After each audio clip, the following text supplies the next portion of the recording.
Hello, and welcome to our latest episode of Session Share, the Coaches Podcast. My name's Craig Birtwistle, and I'm delighted to have David Poncia as our guest this week. David is a UEFA B coach who works for Cockfosters Football Club in Barnet, England. He's an Arsenal fan, but hey, we can't all be perfect.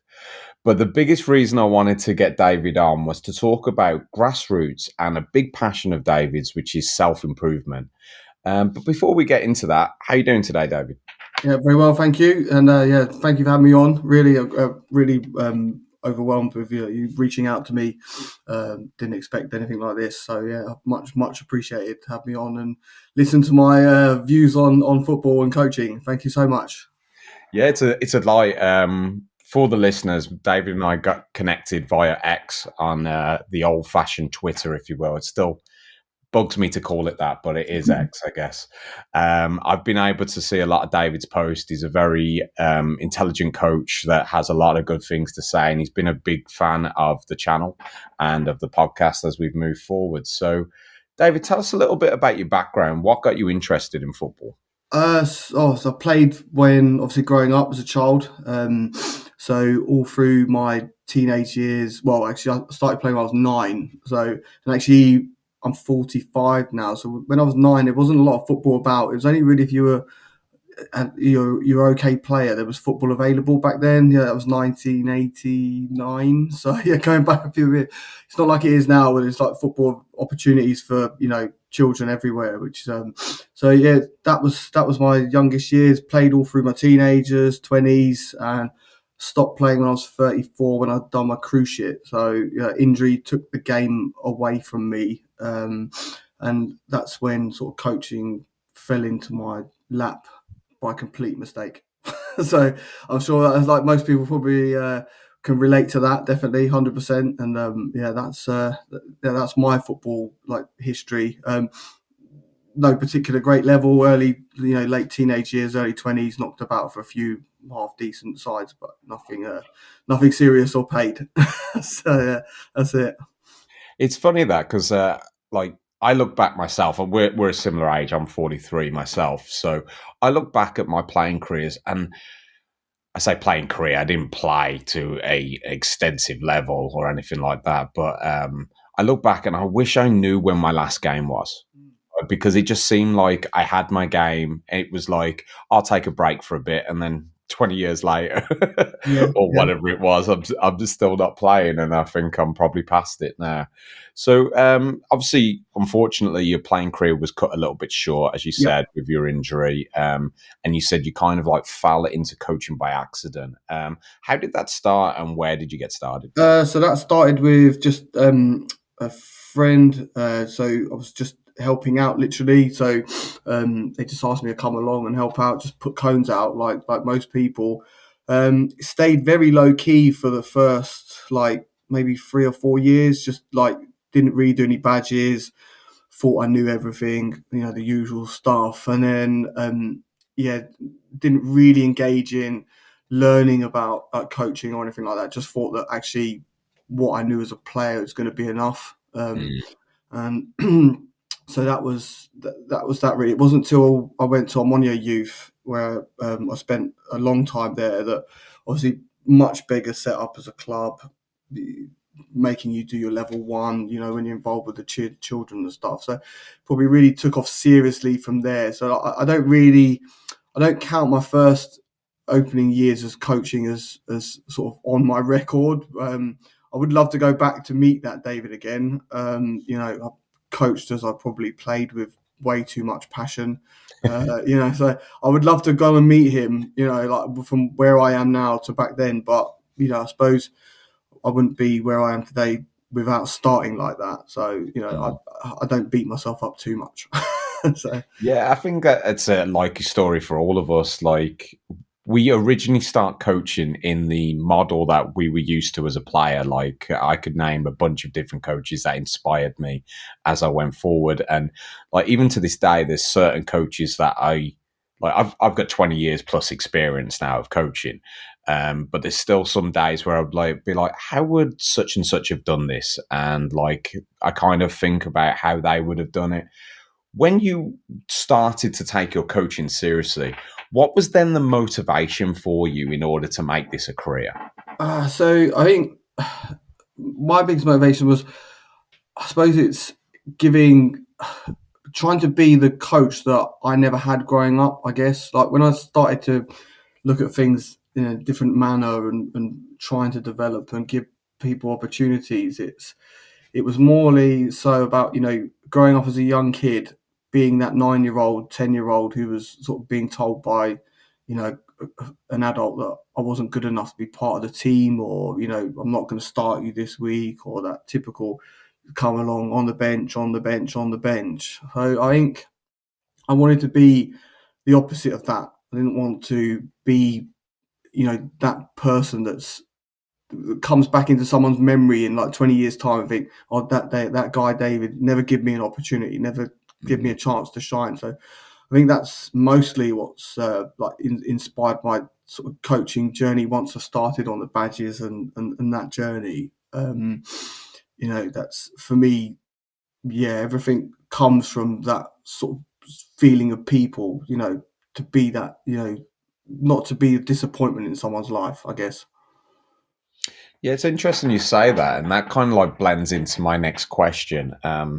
It's funny how you mentioned like your drives and ambition and motivations there, based on the fact that you're talking about the person first. You haven't really even referred to anyone as a player yet, which I think is wasted on a lot of coaches because they just see them as those chess pieces to move in order to win a game. And the fact is, like, whether you're based in America like I am or based in England like you are, the fact that 0.01%, I think, was the latest statistic of players that actually make it Yeah, to yeah, the professional level. When you say it like that, you have to kind of understand that, yes, we are developing people more than we are developing players, because my for I've been fortunate enough to develop some professionals that have gone into the game and so on. But for every one that I've coached, there's been thousands that haven't made it. So yeah, I hope those thousands look back fondly on how we coached them, and maybe even give back to the game, even if it's just that they coach their kids' game when they get older, and like they say, oh, you know what, Craig did it this way, or David did it this way. So I think that's really great. Based on that, how have you developed your coaching philosophy over the years? So yeah, like philosophy, like it's a really funny question for me. That like people always talk about it, but I think it's certainly it's an ever changing thing. Like, I don't really have like a set method. Some people take the philosophy question of how you want to see the game played, or that kind of really focus like pitch only. But like for me, philosophy's changed so much down the years. So early on, yes, it probably was about that stuff. Trying to replicate things that you see on telly and all the rest of it. But actually, my philosophy now, like it really is, it's people first. It's giving opportunity to others. You want to make good people before you make footballers. I've got my own business, so I employ people as well, like outside of football. So we take the same philosophy with that as well. We want to make good people and give them opportunity. Whether that be an apprentice starting with us, or bringing on someone in our age that are just starting as a new employee. So they've kind of molded together, that. But yeah, philosophy, yeah, it's a great question. You know, I want to see the game played in a passionate manner, and I suppose when I'm coaching the football side of the philosophy, I just like to make good decision makers. I suppose that is my philosophy with the game. I want players to be good decision makers. So that I don't have a set style of play. I don't have a set style of how I want football to look like. I just want the 11 players on the pitch to be able to make the right decision at that moment. So that really is my philosophy. I don't have too much more in depth than that, but yeah, that's how I see it. I couldn't agree more, to be honest. I Mm. feel like with the term philosophy, like I think on all our coaching courses, we were told that it should fit on a postage note and stuff like that. Like you should be able to say it as soon as someone asks and stuff like that. But after doing the podcast, after years of experience, if you asked me what my philosophy was when I was 20, and you asked me again when I was 30, and you asked me again when I turned 40, and hopefully I'm still doing this by the time I turn 50, but I'm sure they're all going to be very, maybe a little bit connected at least. I would hope so. But it is going to be organic because you grow as an individual. And we're going to talk about that a little bit more in a little bit because I know you're very strong on individual growth. So, meaning that is the case, we're going to take a short break and we'll continue with our conversation. Do you have a story to tell that the world needs to hear? Have you struggled with reaching new audiences who are engaged with your story? It might be time for you to start a podcast. Let me tell you about a platform we use here at Session Share. Zencastr makes it super easy to produce a high quality broadcast with 4K video recording from your phone and AI editing that automatically removes ums, ahs, you knows, and 22 other speech patterns. Zencastr makes it super easy to produce a podcast that sounds great. Ready to tell your story? Check out the link in the show description to learn more about Zencastr. Welcome back. And yes, if you're interested in performing your own podcast, I do recommend Zencastr. That is what we use here at Session Share. If you do choose to do that, if you refer to us, then this channel gets a little reward as well as itself. So please feel free to do so. So welcome back. I'm here with David, and we're now going to switch gears a little bit and talk about grassroots.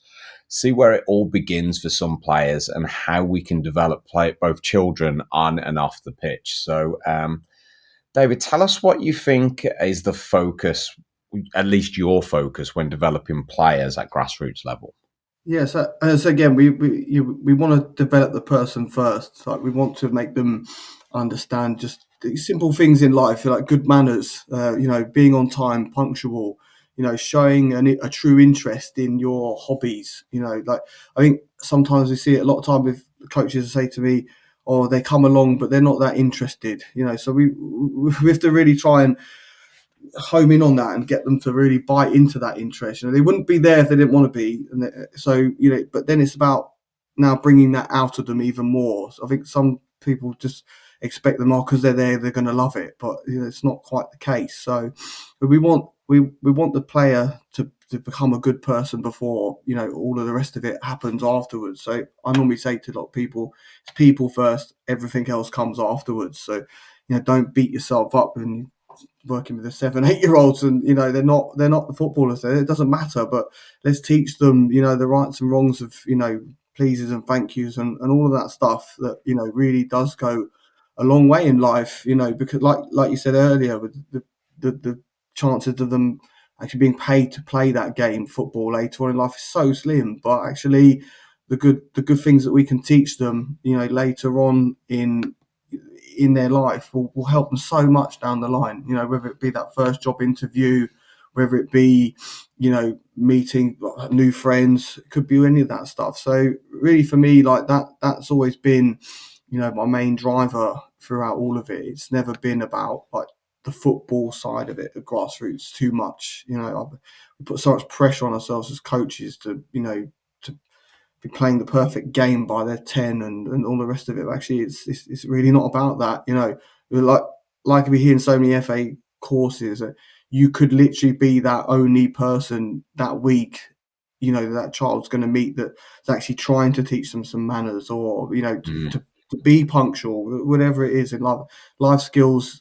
They're exactly that, aren't they? The skills that you take right through from playing at under 8s to the day you retire from work. For me, that's my drive. With all of these things. I agree. I always liken it to when you're talking about those 6, 7, and 8-year-olds, like you mentioned there, the fact that I've always likened it to the fact that if you're a married man, for example, your wife then drags you off to like a cookery class or like a party that you didn't want to go to or anything like that. And when you're there, if it's not something that you will enjoy, you'll be miserable and you'll say to them, I never want to go again. So the way I look at it for a child is the wife is now the parent. It's as simple as that. They're dragging them to some sporting event on a field with a bunch of kids they've never met, with an adult now telling them what to do that they've never known before, playing a game that they're not even sure they're interested in. So I think when you're coaching a 6, 7, 8 year old, it is fundamental that you make it enjoyable for them to want to learn. And then it's a case of once you gain that confidence and that you understand that every time I go to practice, oh, Coach David's there, he's going to make it fun. And the kids start learning by accident, if you will. And then once they buy into it a little bit and say, you know what, one, I'm having fun. Two, when he showed me something, I got better. And then, like, I saw Dad's eyes light up. I saw Coach David's eyes light up. I want to do more of this. I think that's kind of what you're getting at, right? Yeah, absolutely. Yeah, I mean, patience is key. Like it's you got to have patience. When you're working with young people, you're not gonna. They're not the finished article. I'm 45. I'm still not the finished article. I'm trying my best every day to be better. But so patience is key. And if you don't want, you're never going to. Especially at grassroots level, you get literally an hour with these children mostly a week. But actually, when you break that hour down, what learning are you really going to get in that hour? Probably by the time you've had breaks and chit chat and blah, blah, blah, you probably actually only get like 25 minutes with these kids, really. And, what are you actually learning in 25 minutes? Any subject, you're going to struggle. It's going to take time, and people really do, I think they don't really calculate that side of it, how little that hour is actually proper learning goes in. I think, that for me, so small steps at a time is what you're looking for, and that's like the journey starts at under sevens, but actually for me, the fruits of your labor you probably start to see when they're 16, 17, when it all starts to click together. And that's why that patience is massive in that journey. You've got to give these players a chance to really understand what they're being asked of. It's not like in the academy game where they're training 4 or 5 times a week and they've got lots of stuff, information for them, different coaching, blah blah. You're working with a bunch of kids on a Friday night, for an hour. That's it. And at my club, I'm on here where I was, most of the training went on a Friday. And I always used to say, actually, as coaches, you're being just the worst night of the week. Literally, like these kids have had a whole week of being told what to do. It's And true. then they get there for that hour on a Friday. They're just like, "Let's go mad!" Yeah. And it's and it's a tough bag Friday night coaching with the youngest kids. Again, another thing people probably don't really put that into their head. It's I definitely for me, if you're training Fridays and you're not getting much luck, maybe shift it to another night. It might change things a little bit. It's true. I've always said that with what we refer to in America as like an arrival scrimmage. So basically, a game once the kids arrive. So the way I've always done it when I'm coaching those young players is because I 100% agree with you. They've been sat in a classroom all day, stuffy environment. They finally get home. They get homework done super quick so they can get to practice. And then all of a sudden, we've got to put them back in a structured environment again. So I always like, as soon as I usually get to my field at minimum 30 minutes before a practice. So I'm all set up. So I find that's a really good time to greet the players as they come in then as well. And you know what it's like. If you say to a bunch of kids, there's no rules, there's nothing going on, it's going to be chaotic. So when you get to a practice and you're 5 minutes beforehand and then you have to set up and the kids all arrive in there, kicking your equipment, they're kicking balls at each other and so on, give them something to do. So we always start with the younger ones, we get them into 1v1 games as soon as they arrive. Then that builds to 2v2, to 3v3, and then to 2 4v4 games, essentially, then, because we want them to have that freedom. We want them to gain that love of the game, if you will. And one thing that you mentioned there kind of reminded me of you're going to hate me for this being an Arsenal fan, but a Roy Keane quote. So he said about as coaches, yeah, as coaches, we're not actually teaching the players; we're actually teaching them to love the game. So it's essentially give them that love affair with the ball, let them develop, let them grow, and then they'll run through brick walls with you. And brick walls being a very good quote for Roy Keane, who Yeah, would literally absolutely. do that Yeah, with everyone. yeah. Or Or someone's kneecaps. That's it. there Yeah, you go, or Patrick Vieira in your terms. So that's absolutely. it. No. So you mentioned a lot of things there, like especially I think one of the biggest things our listeners should take away is being exceptionally patient with those younger players. From your experience, what are the biggest mistakes coaches make at grassroots level? Yeah, again, like that rush, that instant, like it's almost like they want gratification for what they're doing, on the pitch as well, while coaching them.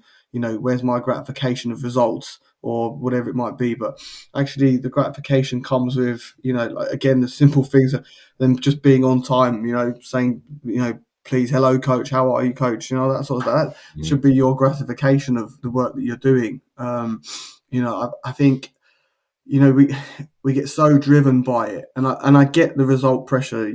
It takes a very, very brave person to stick to their guns and say, I'm going to develop.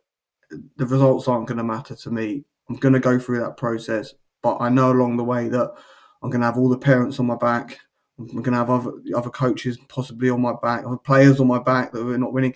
It takes, to stick to your guns and go, I'm going to do the long haul journey. It's, I think that's probably where some coaches maybe make that mistake because, what looks like a particularly underdeveloped player at 9, we don't know what they're going to look like at 14. Then you have to take that time with them and give them every opportunity to shine. And take your ego out the room. It's so it gets said a lot. I hear it on podcasts or whatever. Ego. You've got to leave it in the car. You really have. And don't get me wrong. There's nothing like you should have something about you in that sense that you should feel confident that you can deliver, and you should feel confident that you can put on sessions that are engaging for players. But when the ego takes over, generally that's when you lose your way. I think and you're a little bit blinded by that. So important for me. Yeah, I don't know your feelings on that. I totally agree. I would say that my biggest motivation when it comes to coaching, I see this as being, as we were talking about, like the mistakes that coaches lead to, is the fact that thinking the score is all that matters. Because my biggest motivation, as I mentioned, is the fact when I see something happen on the pitch that I've worked on in practice, whether it's being a switch to the point of attack, whether it's like a move in a 1v1, whether it's crossing and finishing, everything like that. Those are the moments that really motivate me from a week to week basis. And I think some coaches don't get that. And like I'm actually of the opinion that scores do matter, but they're not the end goal.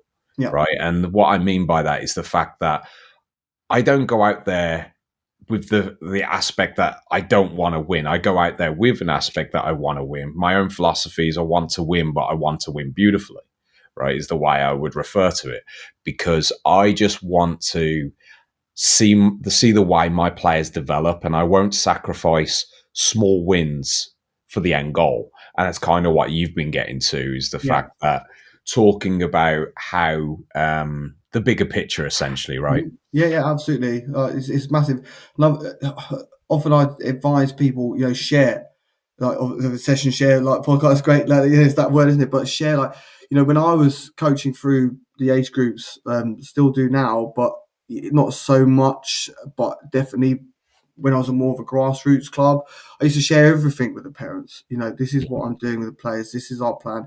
This is This is what match day rotation is going to look like, and I'd share it all to them because I could never get any comebacks at that point. I had things in my back pocket to say, if you're going to challenge me, I've got stuff to back it up with. You might not agree with what my backup is, but I've got proof there to show you that actually, I am thinking about this. You may not agree with my thinking, and that's fine. That's football. That's what it is. But, I always say to people, just share that stuff. And, obviously in the UK, we have no results published, in the non-competitive age groups. So I do say to those coaches, okay, so if we can't talk about the win, you know, what is your win today then? And if you share that with the parents, so like you say, we might have been Friday night, we were working coaching, we were trying to get the kids to dribble forward. So you might be saying, okay, well, my win today is how many successful dribbles can we make into the attacking half? Every time we do that, we're going to score a goal in our head mentally. So we may have lost the game, won the game, drawn the game, but that was actually my real focus on the day. And we successfully managed to do that 15 times, say. So that's our goal there. And if you share that with the parent group, this is what me as a coach, this is what I'm sharing success. This is what success looks like for me on this match day. It's not us winning 7-0, losing 7-0, drawing 8-all. Like, that's fine. Like you say, we want those things to happen. The game is competitive in its nature, but I'm taking my focus away from that. This is where my focus of success comes from. And I do think, like, a lot of coaches really just get bogged down in, I'm not going to share anything. But actually it can be a problem, yes, but it can also be a massive tool in the toolbox, so everyone's just on board with what you're up to, and some people won't be on board, of course, that's just the way it is. But, when you've got ammo at your disposal to prove what you're up to, it's, for me, it's priceless. I love that. And I've actually written down a quote of you there because I'm certainly going to be using this one myself. What was when you said, what was your win today? I think that's such a great quote that players and coaches really need to put in their tool bags themselves. That's real great stuff. Dave, we're just going to take a short break and we'll be right back. Do you need fresh ideas for your football, soccer training? Then follow Session Share on YouTube and X.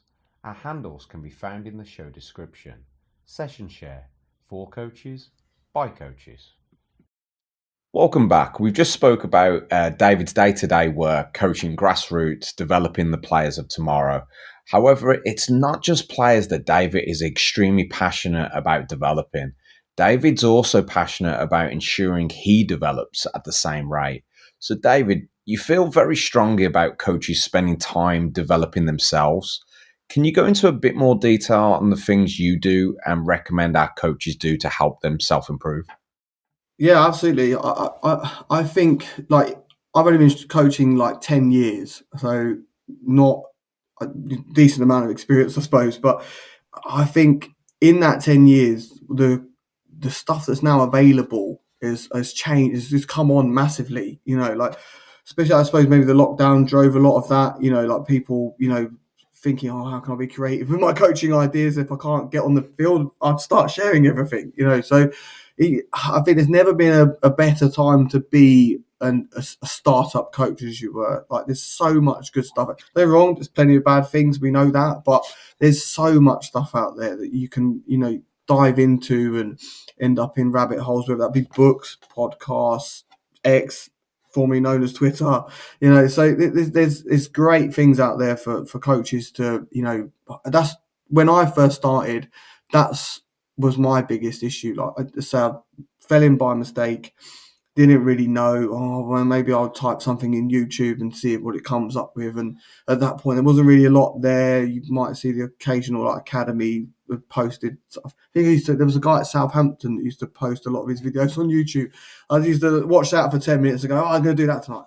And then, so, and that's the thing, it's come on so far. Like, I think you've had Ray on before, haven't you, Ray Power? I have, yeah.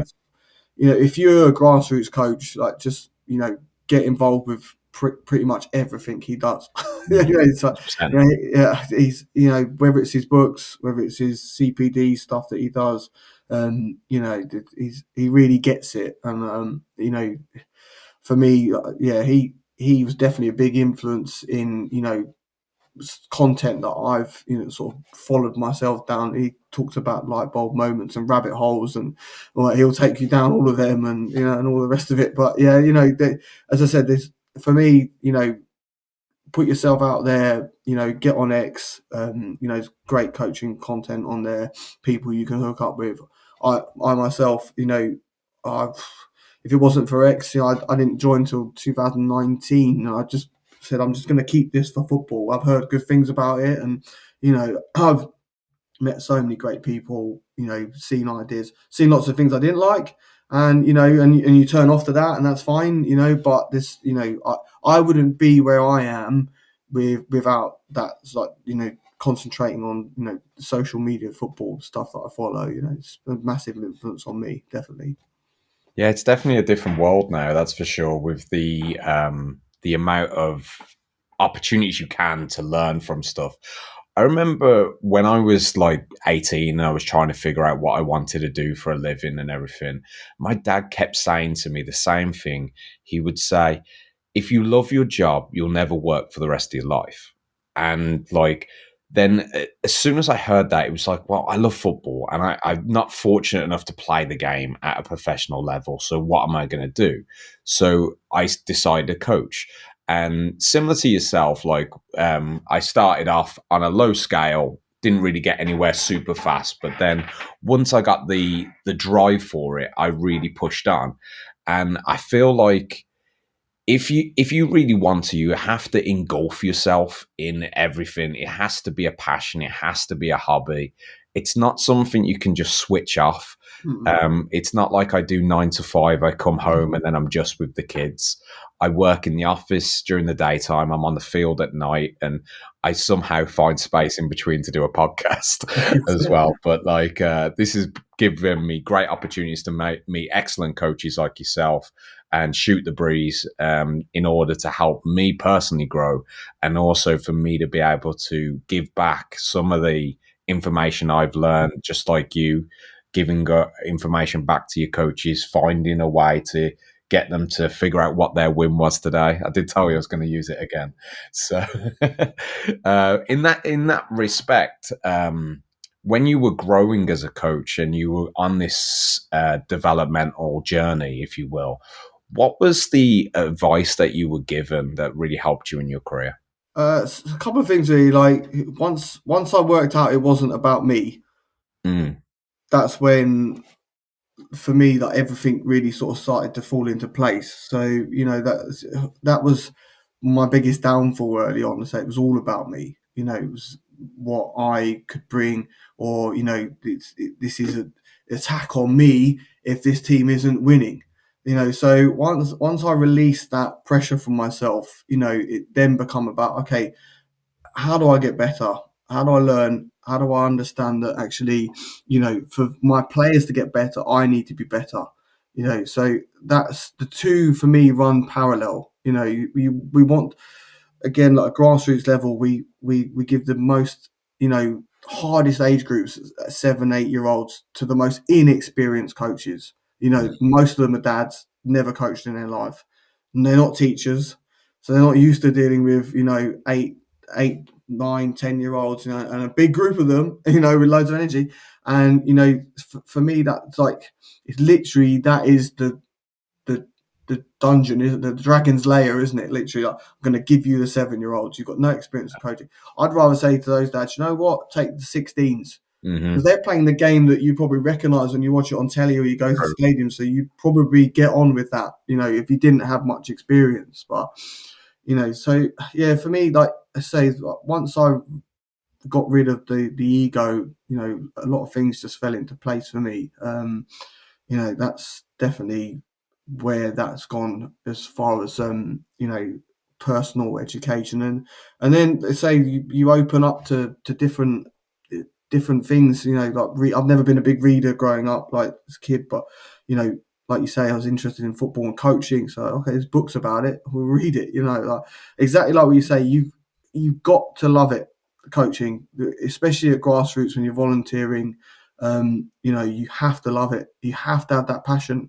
If you're just doing it because, I'm stepping up because nobody else will, or that kind of thing, then it will grate on you. You know, it can be the most lonely place, coaching. When you've got that team that's not doing great, or and everyone's on your back, or if you're a very small club where it's maybe only one team in the age group, and you can't go and talk to your peers and stuff like that, it can be a very lonely place.